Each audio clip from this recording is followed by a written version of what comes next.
الحمد لله كفى وسلام على عباده الذي اصطفى أما بعد.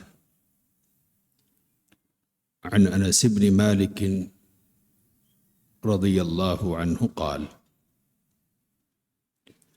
سئل رسول الله صلى الله عليه وسلم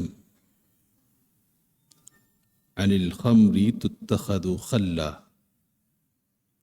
قال: لا. أخرجه مسلم والترمذي وقال حسن صحيح۔ حضرت انس بن مالک رضی اللہ تعالی عنہ سے روایت ہے کہ رسول اللہ صلی اللہ علیہ وسلم سے شراب کے بارے میں پوچھا گیا کہ اسے سرکہ بنا لیا جائے، تو آپ صلی اللہ علیہ وسلم نے فرمایا نہیں۔ اسے مسلم نے روایت کیا ہے۔ حافظ ابن حجر رحمۃ اللہ علیہ کی کتاب بلوغ المرام کے باب ازالت النجاسہ و بیانہا سے یہ روایت آپ کے سامنے پڑھی گئی ہے۔ اس باب کا مطلب ہے نجاست کو دور کرنے کا بیان اور نجاستوں کا بیان۔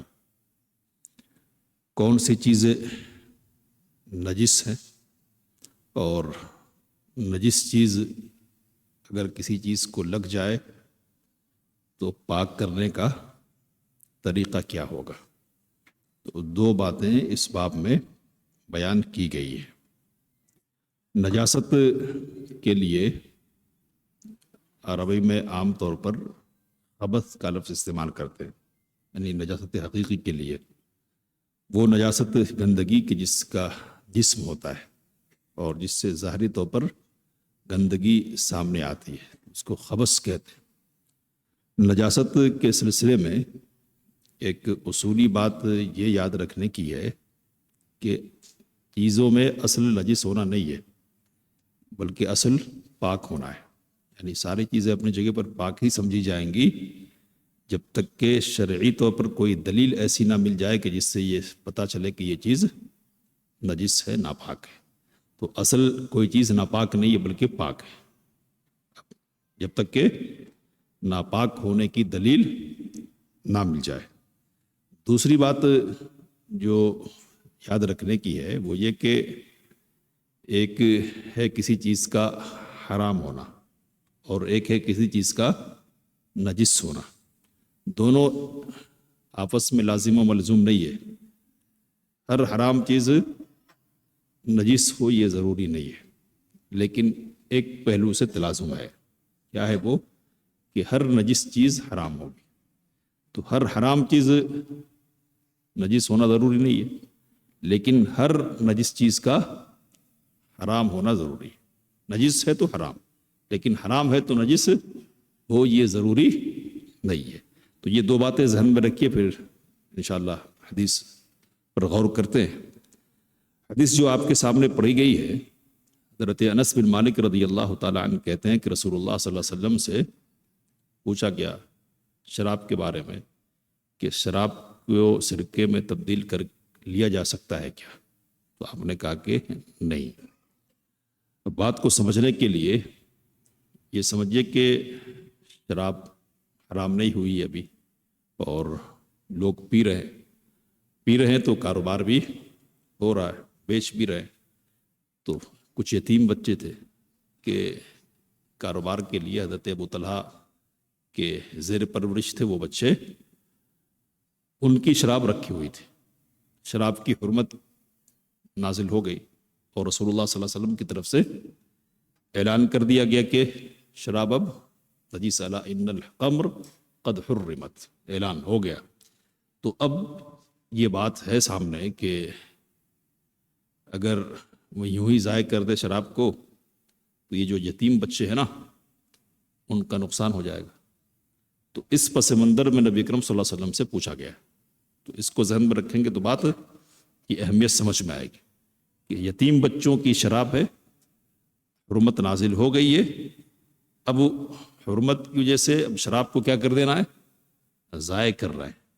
تو اب ایک شکل اس کی یہ ہے کہ ضائع نہیں کریں، شراب کو سرکے میں تبدیل کر لے۔ سرکے میں تبدیل کیسے کرتے ہیں؟ کوئی چیز ملا دی جائے، روٹی، خمیر، پیاز وغیرہ، اس طرح کی چیزیں ملا دینے سے شراب سرکے میں تبدیل ہو جایا کرتی تھی۔ تو سوال یہ ہے کہ کیا کر لے سکتے ہیں ایسا؟ ذرا غور کیجئے کہ کن کے لیے یہ، کن کے لیے؟ نبی صلی اللہ علیہ وسلم نے کہا کہ نہیں۔ تو پہلی بات تو جو واضح ہے طور پر ہمارے سامنے وہ کیا ہے کہ دینی نقصان مقدم ہے دنیاوی نقصان کے مقابلے میں۔ ایک طرف دنیاوی نقصان ہے، اور کن کا ہے وہ؟ یتیم بچوں کا ہے، اور دوسری طرف کیا ہے؟ دینی نقصان ہے۔ تو دینی نقصان کو نبی اکرم صلی اللہ علیہ وسلم نے ترجیح دی اور کہا کہ نہیں، اس کو دور کریں گے، اس کی پرواہ نہیں کریں گے کہ مالی اعتبار سے کیا نقصان ہونے والا ہے۔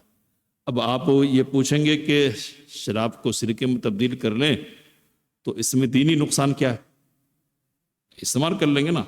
ایک مسئلہ بھی ہمارے سامنے آنے والا ہے کہ اس طرح تبدیل ہو جائے کوئی چیز حرام اور اس کی حیت بدل جائے تو کیا وہ حلال میں تبدیل ہو جائے گی؟ یہ ایک مسئلہ ہے، انشاءاللہ اس پر گفتگو کریں گے۔ لیکن اس پر غور کیجئے کہ اگر سرکہ تبدیل میں ہو جا رہا ہے تو اس میں دینی نقصان کی کیا بات ہے؟ تو دینی نقصان کی بات یہ ہے کہ ایک دوسرا اصول بھی ہمارے سامنے آ رہا ہے، وہ کیا ہے؟ سد ذریعہ کا اصول۔ یعنی ایک چیز جو غلط کام کا ذریعہ بن سکتی ہے، تو غلط کام تو اپنی جگہ پر غلط ہے ہی، وہ جو ذریعہ بننے والی چیز ہے نا، اس کو بھی غلط کے درجے میں رکھیں گے اور اس سے بھی بچیں گے اور اس کو بھی دور کریں گے اپنے سے۔ اب بات یہ ہے کہ نبی اکرم صلی اللہ علیہ وسلم کہہ دیتے کیا کہ شراب کو سرکے سے تبدیل کر لے سکتے ہیں، تو اب اس مقصد کی خاطر لوگ شراب رکھتے، اور جب شراب رکھتے نا تو پھر کیا ہے؟ شیطان کو اپنا کام کرنے کا موقع ملتا۔ تو نبی اکرم صلی اللہ علیہ وسلم نے کیا کیا؟ اس دروازے کو ہی بند کر دیا کہ نا، اس کی اجازت نہیں۔ اب مسئلہ یہ ہے کہ سرکے میں تبدیل ہو جائے شراب خود سے، یعنی کوئی کرے نہیں، کرنا حرام ہے، بات واضح ہے، لیکن خود سے ہو جائے تو کیا وہ حلال ہو گیا نہیں سرکہ؟ تو اس سلسلے میں علماء کا اختلاف ہے، اور راجح بات اس سلسلے میں یہی ہے کہ کسی چیز کی ماہیت اور شکل بدل جائے نا، تو شکل کے بدلنے سے اس کا حکم بدل جاتا ہے۔ امام ابن قدامہ رحمۃ اللہ علیہ بڑے فقیہ گزرے ہیں، تو انہوں نے لکھا ہے کہ شراب اگر سرکے سے بدل جائے تو وہ پاک ہو جاتا ہے۔ کہتے ہیں کہ اس بارے میں ہمیں کسی اختلاف کا علم نہیں ہے۔ کچھ لوگ ہیں اختلاف کرنے والے، لیکن مضبوط بات اس سلسلے میں یہ کہ خود سے اگر تبدیل ہو جائے نا تو ٹھیک ہے، تو استعمال کر سکتے۔ تو کوئی چیز پہلے ناپاک تھی، اب اس کی حالت بدل گئی، تو اب وہ پاک ہوگی یا نہیں ہوگی، اس کا اعتبار کیا جائے گا یا نہیں کیا جائے گا؟ تو امام ابن تیمیہ رحمۃ اللہ علیہ نے کہا کہ حالت کے بدلنے سے حکم بدلتا ہے۔ انہوں نے مثال دی اور کہا کہ ہم پانی پیتے، تو پینے سے پہلے پانی کا حکم کیا ہے؟ پاک، لیکن یہی پانی تبدیل ہو جاتا ہے، ادھر پیشاب میں تبدیل ہو جاتا ہے، تو اس کا حکم کیا ہوتا ہے؟ ناپاک۔ تو جس طرح پاک چیز کے بدلنے سے اس پر ناپاکی کا حکم لگے گا، اسی طرح ناپاک چیز کی حیت تبدیل ہو جائے تو اس پر پاکی کا حکم لگے گا۔ تو خود سے اگر سرکے میں تبدیل ہو جائے، ماہیت بدل جائے، تو اس کو استعمال کر سکتے ہیں اور اس کو پاک کا حکم لگائیں گے، جس حالت میں اس حالت کا اعتبار کیا جائے گا۔ اب یہاں نجاست کی بات ہو رہی تھی، حافظ ابن حجر رحمۃ اللہ علیہ نے اس روایت کو یہاں کیوں نقل کیا، شراب سے متعلق روایت کو؟ تو عمومی طور پر علماء اس بات کے قائل ہیں کہ شراب کیا ہے؟ نجس ہے۔ نجس مطلب ناپاک، تو اس لیے نجاست کے باب میں اس روایت کو لے کر آئے۔ لیکن راجح بات اس سلسلے میں یہی ہے کہ شراب کیا ہے؟ نجس نہیں ہے، نجس نہیں ہے۔ میں ٹھہر کے بول رہا تھا کہ ذہن میں بات بیٹھ جائے، نجس نہیں ہے۔ کیوں نہیں ہے نجس؟ تو کہہ رہے کہ نجس اس لیے نہیں ہے کہ شراب حرام کی گئی نا، تو مدینے کی گلیوں میں شراب بہائی گئی۔ حضرت انس کی مشہور روایت ہے، صحیح بخاری میں تفصیلات موجود ہیں، کہتے ہیں امام شافعی وغیرہ کہ اگر نجس ہوتی نا شراب تو کیا ہونا تھا، گلی میں بہا نہیں سکتے تھے، گندگی کو ایسے تھوڑے نہ بہا دیں گے جیسے تیسے، بہا نہیں سکتے تھے۔ تو یہ ایک بات ہے۔ دوسری بات یہ کہ جن لوگوں نے کہا کہ نجس ہے ان کی دلیل کیا ہے؟ تو قرآن مجید کی آیت ہے یا ایھا الذین آمنوا انما الخمر والمیسر والانصاب والازلام رجس، شراب، جوا، فال کے تیر، فال نکالتے نا تو اس کے تیر اور استھانے وغیرہ کو کے لیے مخصوص مقامات، جیسے یہاں چلے ہوتے ہیں، چلا یہ کیا کہتے ہیں، چلا کہتے ہیں، تو یہ خاص مقام استھان کہتے ہیں ان کو۔ تو کہا کہ یہ سب ناپاک ہے۔ تو جو علماء کہتے ہیں کہ شراب نجس نہیں ہے، ان کا کہنا یہ ہے کہ شراب کے ساتھ یہاں جوا کو بھی نجس کہا گیا، اور وہ تیر جس سے فال نکالا کرتے تھے ان کو بھی رجس کہا ہے، اور وہ جو مخصوص مقام ہے جہاں جانور وغیرہ ذبح کرتے لوگ تقرب حاصل کرنے کے لیے غیر اللہ کے، تو ان کو بھی نجس کہا۔ تو یہ جو نجاست ہے نا جوا کی، یہ کیا ہے؟ جسمانی طور پر ہے، جسمانی وجود ہی نہیں جوا کا، تو کون سی نجاست ہوگی، ہے نا؟ اور فال کے تیر کو کوئی بھی جسمانی طور پر، حصی طور پر نجس نہیں مانتا، کون سی ناپاکی ہے؟ تو کہتے ہیں کہ یہاں معنوی ناپاکی، کیا کہیں گے اس کو؟ معنوی ناپاکی۔ تو جس طرح ان تینوں چیزوں میں معنوی ناپاکی ہے نا، اسی طرح شراب میں بھی معنوی ناپاکی ہے۔ اب وہ جو اصول بتلایا میں نے نا، اس کو پھر لے آئیے ذہن میں۔ کیا بات؟ شراب حرام ہے، حرام، ہر حرام چیز نجس نہیں ہوتی ہے، تو شراب کا حرام ہونا الگ ہے اور شراب کا نجس ہونا الگ ہے۔ شراب کی حرمت کی بات تو بالکل واضح ہے، لیکن شراب کی نجاست سے متعلق کوئی واضح دلیل موجود نہیں ہے۔ تو اس لیے اصل جو حکم ہے، باقی جو پہلا اصول بتایا کہ ہر چیز کے اصل میں پاک ہے، تو اس لیے پاک ہی سمجھا جائے گا، ٹھیک ہے؟ اب پاک ہونے کا مطلب کیا ہے؟ تو پاک ہونے کا مطلب یہ نہیں ہے کہ صفائی کے اعتبار سے اس کو غلط نہیں سمجھا جائے، کوئی پاک چیز ہے۔ یہاں صرف بات اس حوالے سے ہو رہی ہے کہ لگ جائے تو آپ دھونے کے مکلف نہیں ہوں گے، ہونا چاہیے، اچھا دھوئیں گے، اچھا استحباب کے لیے۔ لیکن نماز پڑھ لی ایسے کپڑے میں جس میں شراب لگی ہے نا، تو یہ حکم نہیں لگے گا کہ اس نے نجس کپڑے میں نماز پڑھ لی ہے، شرعی طور پر نجس ہے کپڑا، یہ حکم نہیں لگے گا۔ تو شرعی جو حکم ہے اس کی تکلیف کے لیے مضبوط دلیل چاہیے، اور اس کے لیے مضبوط دلیل نہیں ہے، اس لیے یہ حکم نہیں لگے گا کہ شراب کیا ہے؟ نجس ہے۔ تو یہ ایک روایت ہمارے سامنے آ گئی۔ اب آگے بڑھتے ہیں۔ دوسری جو روایت ہے گدھے سے متعلق ہے کہ نبی اکرم صلی اللہ علیہ وسلم نے خیبر کے دن حکم دیا ابو طلحہ رضی اللہ تعالی عنہ کو کہ وہ لوگوں میں پکارے کہ اللہ اور اس کے رسول صلی اللہ علیہ وسلم تمہیں گھریلو گدھے کے گوشت سے روکتے ہیں۔ خیبر 7 ہجری میں ہونے والی جنگ یہودیوں کے خلاف، تو یہاں اشیاء کی قلت ہو گئی تھی، لوگ کھانے پینے کے حوالے سے پریشان ہو گئے تھے، اور بات یہ آئی تھی کہ کچھ گدھے مل گئے، حاصل ہو گئے، تو جلدی سے ذبح کیا، اور ذبح کرنے کے بعد گوشت ہاڑی پر چڑھا دیے گئے۔ ہاڑی پر گوشت چڑھا دیے گئے کہ نبی اکرم صلی اللہ علیہ وسلم کی طرف سے اعلان ہو گیا۔ تو جیسے شراب کے سلسلے میں منہ کو لگنے والی ہے، جام لگنے والا اعلان ہوا تو کیا کر دیا لوگوں نے؟ بہا دیا۔ تو ویسے ہی یہاں گوشت چڑھا دیے گئے، پک کر تیار ہونے والے، اعلان کیا گیا، اور نبی اکرم صلی اللہ علیہ وسلم نے کہ کہیں ہانڈیاں الٹ ڈالو۔ تو صحابہ کرام رضوان اللہ تعالیٰ علیہم اجمعین نے ہانڈیاں الٹ دی، اور بھوک اور تکلیف کے باوجود نبی اکرم صلی اللہ علیہ وسلم کے حکم کو مقدم کیا ہے۔ اب یہاں سوال یہ ہے کہ اس روایت کو یہاں کیوں نقل کیا؟ تو روایت میں ہے کہ نبی اکرم صلی اللہ علیہ وسلم نے گدھے کے گوشت کے سلسلے میں کہا کہ یہ رجس ہے۔ کیا یہ رجس؟ رجس مطلب گندگی، ناپاکی۔ تو یہ جو ناپاکی ہے نا، یہ کون سی ناپاکی ہے؟ تو اس روایت کو بھی نقل کرنے کا مقصد یہ ہے کہ گدھا ناپاک ہے، اور ناپاک ہے تو مطلب اگر گدھے سے کسی کا تلوث ہو تو اس کو صفائی کا اہتمام کرنا چاہیے۔ لیکن یہاں بھی راجع بات یہی ہے کہ گدھا کیا ہے؟ نجس نہیں ہے، نجس نہیں ہے۔ اور یہ جو نجاست کی بات ہو رہی ہے نا، یہ نجاست بھی کیا ہے؟ معنوی ہے، حسی نجاست نہیں ہے۔ کیوں نہیں ہے؟ تو اس لیے کہ رسول صلی اللہ علیہ وسلم نے خود گدھے کی سواری کی ہے۔ رسول صلی اللہ علیہ وسلم کے زمانے میں صحابہ کرام رضوان اللہ تعالیٰ علیہم اجمعین گدھے کی سواری کیا کرتے تھے۔ ظاہر سی بات ہے کہ اگر نجس مانیں گے تو پھر سواری کرنے کا مطلب کیا ہے؟ پسینہ بہے گا نا، تو پسینہ تو لگے گا۔ نبی صلی اللہ علیہ وسلم نے کی سواری، صحابہ کرام رضوان اللہ تعالیٰ علیہ مجمعین نے سواری کی۔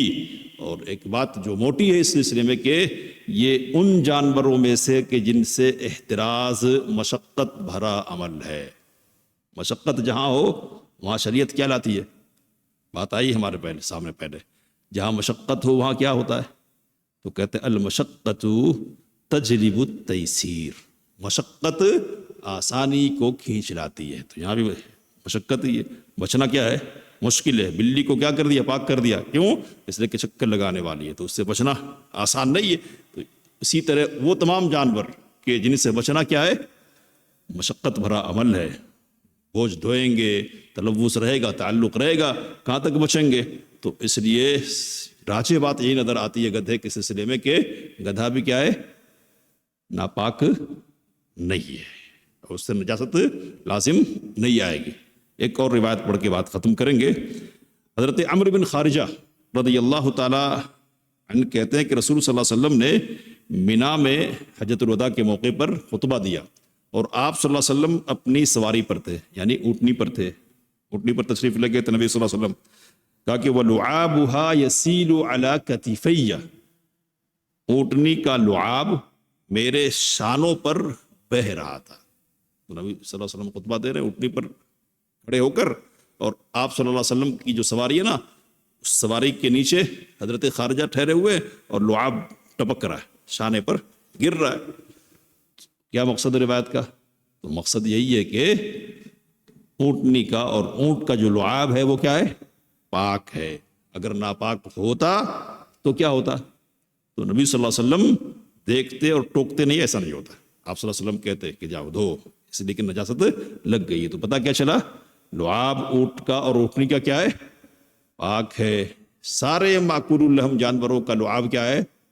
پاک ہے۔ ماکول اللحم کا مطلب جن جانوروں کا گوشت ہم کھاتے ہیں، اور جس طرح لعاب پاک ہے نا ماکول اللحم جانوروں کا، اسی طرح پیشاب اور پاخانہ بھی کیا ہے؟ ناپاک نہیں ہے۔ سمجھایا تو پہلے کیا کہیں گے؟ ناپاک نہیں ہے۔ تو اب ناپاک نہیں ہونا الگ ہے اور صاف ہونا الگ ہے، اس کو بھی سمجھائیں گے انشاءاللہ اگلے درس میں کہ ایک چیز ہے پاک ہونا اور ناپاک ہونا، اور ایک چیز صاف ہونا اور غیر صاف ہونا۔ صاف ہونا الگ مسئلہ ہے اور پاک ہونا الگ مسئلہ ہے۔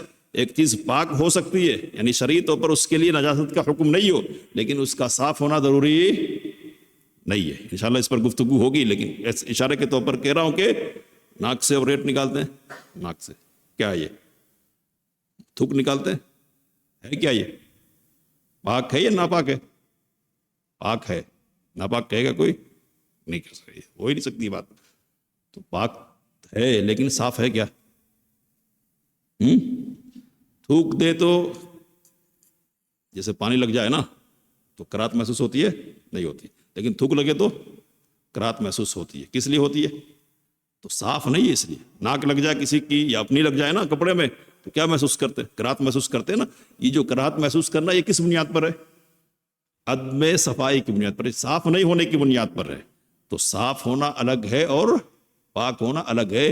یہاں پاکی اور عدم پاکی کی بات ہو رہی ہے، صفائی اور عدم صفائی کی بات نہیں ہو رہی۔ پاک ہے تو مطلب کیا ہے؟ اب چھوڑ دیں گے گوبر کو اور پیشاب کرنے دیں گے، یہ مطلب نہیں ہے۔ صفائی کے بھی کچھ تقاضے ہوتے ہیں نا، تو صفائی کا مسئلہ الگ ہے اور پاکی اور عدم پاکی ناپاکی کا مسئلہ الگ ہے۔ یہاں ناپاکی کی بات ہو رہی ہے، صفائی کی بات نہیں ہو رہی ہے۔ انشاءاللہ مزید باتیں ہماری ہوں گی۔ اللہ سے دعا کی باتوں کو سمجھنے سے کام لینے کی توفیق عطا فرمائے۔ آمین وآخر دعوانا الحمدللہ رب العالمین۔